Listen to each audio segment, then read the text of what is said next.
안녕하세요. 오늘 우리가 함께 좀 깊이 살펴볼 자료는 기현 작가의 글 내가 사랑하는 우리 집 새 남자의 일부입니다. 마음나라 연구소 대표시고 또 사회복지학 박사시죠. 이 작가분이 자신의 가족, 특히 남편과 두 아들과의 관계를 아주 솔직하고 따뜻하게 풀어낸 글입니다. 네, 이 글을 통해서요. 작가가 생각하는 어떤 행복한 가족의 모습, 또 그 안에서 각기 다른 개성을 가진 구성원들하고 어떻게 소통하는지, 관계 맺는지 여기에 좀 초점을 맞춰보려고 해요. 어쩌면 듣고 계신 당신의 관계를 좀 새롭게 돌아볼 그런 계기가 될 수도 있을 것 같네요. 자, 바로 한번 시작해 볼까요? 네, 아주 개인적인 이야기 같지만 사실 가족 관계나 소통이라는 게 굉장히 보편적인 주제잖아요. 그래서 아마 많은 분들이 공감할 만한 지점이 있을 것 같습니다. 근데 흥미로운 점은요, 그냥 우리 가족 행복해요. 이게 아니에요. 그 행복을 만들어 가려고 작가가 의식적으로 노력하고 또 고민하는 그런 모습들이 글 곳곳에 녹아 있다는 점입니다. 각기 다른 세 남자에게 작가가 어떤 방식으로 다가가는지 그 섬세한 조율 과정을 따라가 보면 배울 점이 많을 겁니다. 그럼 첫 번째 남자, 작가의 사랑꾼 남편 이야기부터 시작해보죠. 중학교 졸업하고 서울에서 다시 만나서 결혼까지 하셨다고 하는데 제가 특히 좀 주목했던 부분은 이거예요. 작가가 남편한테 나는 말로 안 하면 잘 몰라. 사랑하면 사랑한다고 말로 해줘. 이렇게 자기만의 어떤 사랑 설명서랄까요? 이걸 명확하게 딱 제시했다는 점. 아, 맞아요. 그리고 남편분이 그 요구를 진지하게 받아들이고 지금까지도 꾸준히 사랑해 이렇게 표현을 해준다는 거예요. 바로 그 지점이죠. 그게 정말 중요합니다. 관계에서 내가 뭘 원하는지, 뭘 필요로 하는지 명확하게 전달하는 용기, 그리고 상대방이 거기에 또 귀 기울여주고 기꺼이 노력하는 그 자세. 이 두 가지가 딱 맞아떨어진 거죠. 우리가 흔히 사랑의 언어라고 하잖아요. 네네. 사람마다 사랑을 느끼고 이해하는 방식이 다른데 이 부분은 서로의 언어를 배우고 맞춰가려는 의지가 있었던 것 같아요. 작가 표현대로 나의 주문에 남편이 적극적으로 참여해주는 모습, 이게 건강한 관계의 어떤 핵심 동력 중 하나라고 볼 수 있겠죠. 그렇죠. 그냥 감정에만 맡기는 게 아니라 관계를 위한 구체적인 행동 약속, 뭐 그렇게도 느껴지고요. 정말 그러네요. 이게 그냥 말해줘 한 번 하고 끝난 게 아니고 남편분이 그걸 수십 년 동안 실천하고 있다는 게 와, 정말 대단한 것 같아요. 시어머니께도 사랑 표현을 해달라는 작가의 부탁이 있었잖아요. 네, 처음엔 되게 쑥스러워 하셨는데, 이제는 어머니 사랑합니다. 이렇게 말하면서 포옹까지 하신다는 일화도 나오고요. 뭐 어머니는 장난스럽게 피하시기도 한다지만요. 네, 그 대목도 참 인상 깊었어요. 세대 간의 어떤 감정 표현 방식의 차이, 이걸 넘어서려는 노력이 보이는 거죠. 어쩌면 한국 문화에서는 부모님께 직접적으로 막 애정 표현하고 이런 게 아직 좀 어색하게 느껴질 수도 있잖아요. 맞아요. 좀 그렇죠. 근데 남편분이 그 어색함을 감수하고 꾸준히 시도한다는 점, 이게 참 인상적입니다. 그 처음에는 쑥스러워했지만 이 묘사를 보면 남편 역시 이 관계를 위해서 노력하고 변화하고 있구나, 이건 알 수 있거든요. 아. 작가가 남편을 결혼 전 약속을 지키려 노력하고 가족 사랑 실천을 위한 부탁을 잘 들어주는 고마운 사람, 이렇게 평가하는 이유가 바로 여기에 있는 것 같아요. 관계라는 게 그냥 고정된 게 아니라 함께 가꾸고 성장시켜 나가는 대상이라는 걸 보여주는 거죠. 와, 그렇군요. 남편과의 소통 방식이 주로 말로 하는 직접적인 확인이었다면, 이제 두 번째 남자, 큰아들은 또 다른 접근법이 필요했던 것 같아요. 2004년생이고 작가를 처음 엄마로 만들어준 아들이라고 하죠. 태몽 이야기도 재미있었어요.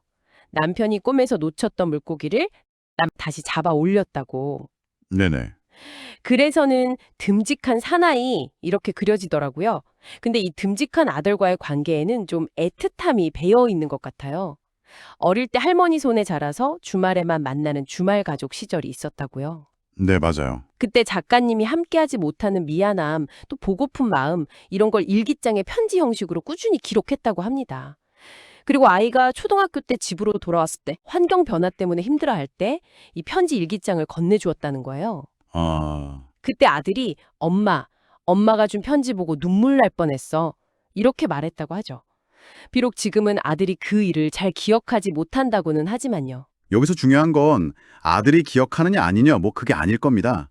당시 그 편지들이 엄마의 진심, 특히 말로는 표현하기 좀 어려웠을 미안함이나 애틋함 같은 복잡한 감정 있잖아요. 네. 그걸 아들에게 전달하는 아주 결정적인 매개가 되었다는 그 사실이죠. 글이라는 매체가 가진 힘을 보여주는 사례라고 할 수 있어요. 음성 언어로는 미처 다 담지 못하거나 혹은 너무 감정적이어서 전달하기 어려운 내용을 글로써 차분하게 전달할 수 있잖아요. 맞아요. 특히 부모가 자녀한테 자신의 좀 약한 모습이나 미안한 감정 같은 걸 솔직하게 드러내는 게 쉽지 않을 텐데 작가는 글을 통해서 그 진심을 보여준 셈이네요. 그렇죠. 아들이 지금 기억 못한다 해도 당시에 눈물 날 뻔했다는 그 반응은 그 순간만큼은 엄마 마음이 온전히 전해졌다는 증거 아닐까요? 정확합니다. 바로 그거죠. 그 순간의 정서적 교감, 그 연결이 중요했던 거예요.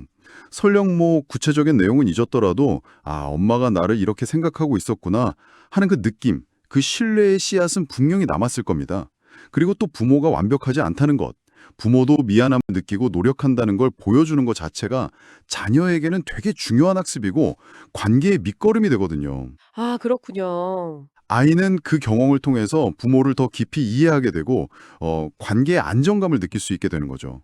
이 큰아들은 이후에도 정말 듬직하게 잘 자란 것 같아요. 학생회장에 한 표 차이로 당선됐던 일화나 중고등학교 때 학원 한 번 안 다니고 대학에 합격하고 네. 용돈 떼쓰는 일도 없고 오히려 밥값 때문에 주말 아르바이트까지 했다는 이야기들을 보면요. 네, 작가의 묘사를 보면 큰아들은 말수도 별로 없고 이야기를 잘하지 않는 아들이지만 묵묵히 자기 할 일을 해내는 속 깊은 그런 유형으로 보여요. 네. 스스로 자기 길을 찾아가는 독립성이나 책임감이 강한 모습이죠. 여기서 또 흥미로운 점은 작가가 이런 아들의 성향을 잘 파악하고 있다는 거예요. 그리고 그에 맞는 방식으로 신뢰를 보내고 있다는 점이죠. 뭐 잔소리하거나 일일이 간섭하기보다는 언제나 올바른 길을 갈 거라 믿고 있다. 이렇게 지켜봐주는 방식. 아, 이건 역시 아들의 성향에 맞춘 맞춤형 소통 혹은 맞춤형 신뢰라고 볼 수 있겠습니다. 각기 다른 자녀에게 똑같은 잣대를 들이대는 게 아니라 그 아이의 특성에 맞는 관계 맺기 방식을 고민하는 모습이 보이는 거죠. 와, 맞춤형 신뢰라는 표현도 좋네요. 그럼 이제 세 번째 남자, 2011년에 태어난 둘째 아들 이야기로 가볼까요? 유산의 아픔 뒤에 찾아온 귀한 아들이라고 하고 태어났을 때 작가랑 정말 많이 닮았다고 하네요. 네.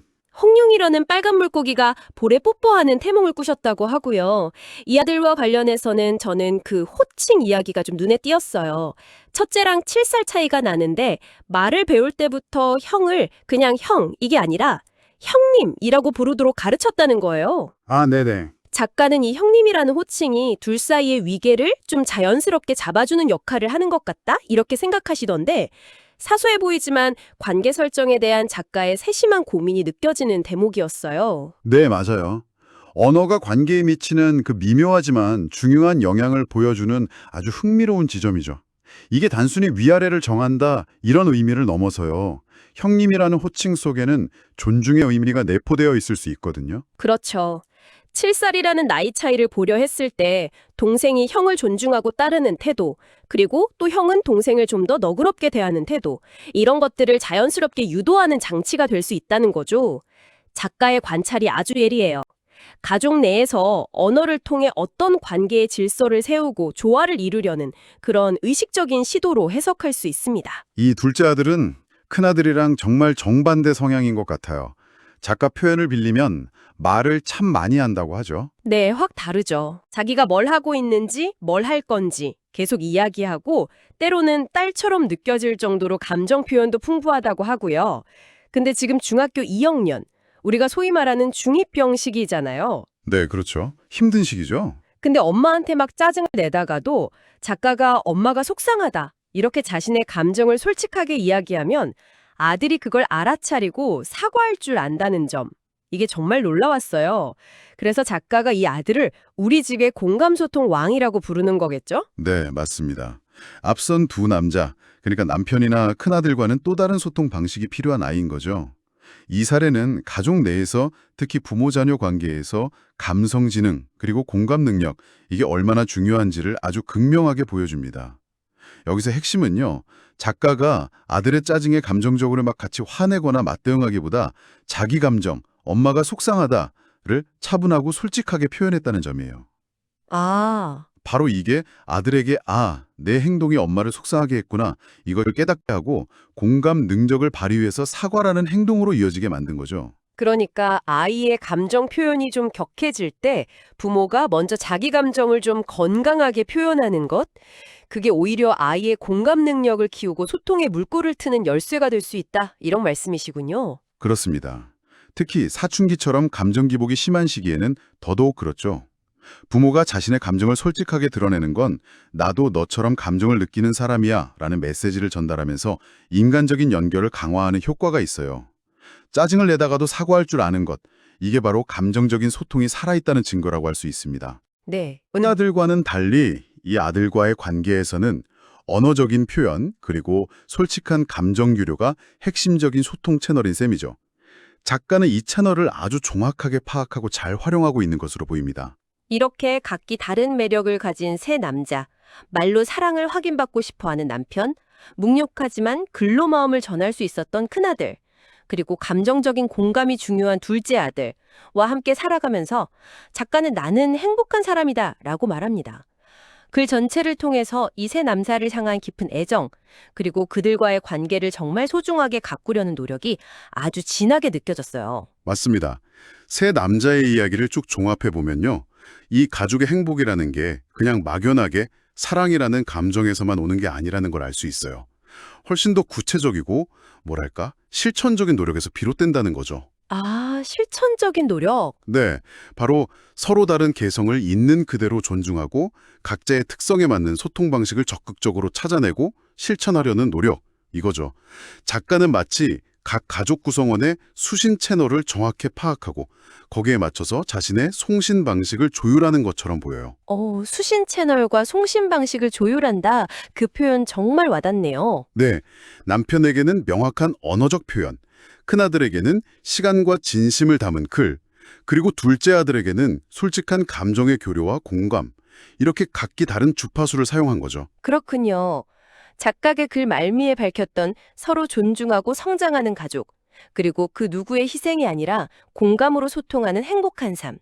이 지향점이 바로 이런 끊임없는 조율의 과정 속에서 실현되고 있는 거군요. 네, 핵심은 획일적인 기준, 이게 아니라 개별적인 맞춤에 있는 것 같아요.